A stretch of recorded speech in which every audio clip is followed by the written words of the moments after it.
Mlimani TV popote ulipo. Karibu sana katika dondoo za Mlimani. Msomaji wako ni Sauda Kigola, ambaye nitaenda kukupitisha katika dondoo za habari kitaifa, kimataifa, bila kusahau michezo na burudani. Na moja kwa moja nikianza na dondoo za habari kitaifa. Mahakama ya Hakimu Mkazi Kisutu imekubali maombi ya mwenyekiti wa Chadema Tundu Antipas Lissu kujitetea mwenyewe katika kesi ya uhaini inayomkabili. Lissu anayewakilishwa na jopo la mawakili zaidi ya 30 aliwasilisha maombi hayo leo mbele ya Hakimu Mkazi Mkuu Franco Kiswaga baada ya jopo la mawakili waliomtetea kujitambulisha. Baada ya kuwasilisha maombi hayo, Hakimu Mkazi alisema anakubaliana na maombi hayo, hivyo Lissu atajitetea mwenyewe hadi pale atakaposema basi.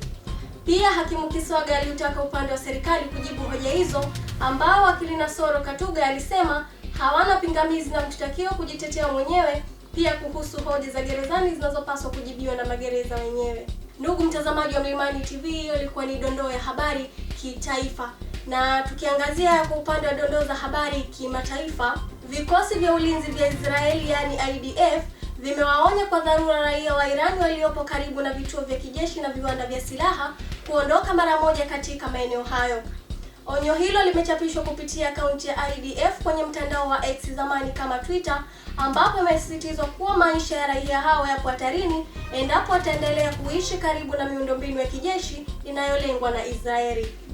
Katika ujumbe huo, IDF ilisema watu wote waliopo ndani au karibu ya viwanda vya kutengenezea silaha za kijeshi na taasisi zinazosaidia shughuli za kijeshi wanapaswa kuondoka mara moja katika maeneo hayo na wasirejee hadi watakapoarifiwa tena. Leo ni siku ya 4 tangu ulipoanza mzozo baina ya Iran na Israeli, huku vifo vya watu mbalimbali na uharibifu wa miundombinu ukiripotiwa kila uchao. Na kwa kutamatisha na dondoo za habari kimichezo, klabu ya Simba imetoa taarifa rasmi ikieleza kuwa itashiriki mchezo wa ligi kuu namba 184 dhidi ya Yanga Sports Club kama ilivyopangwa kufanyika siku ya Jumapili tarehe 15 Juni 2025. Klabu hiyo imesisitiza kuwa haitakubali mabadiliko yoyote ya ratiba ya mchezo huo, kwani ni kinyume na utaratibu za uendeshaji wa mpira wa miguu nchini. Kupitia taarifa hiyo, uongozi wa Simba umehimiza wanachama na mashabiki wake kujitokeza kwa wingi kujaza uwanja wa Benjamin Mkapa siku ya mchezo ili kuiunga mkono timu yao katika mchezo huo. Na huu ndio mwisho wa dondoo za habari kutokea hapa Mlimani. Kwa niaba ya timu nzima ya Mlimani TV iliyofanikisha kipindi hichi, nikutakia utazamaji mariza wa vipindi vijavyo. Jina langu ni Sauda Kigola. Bye bye.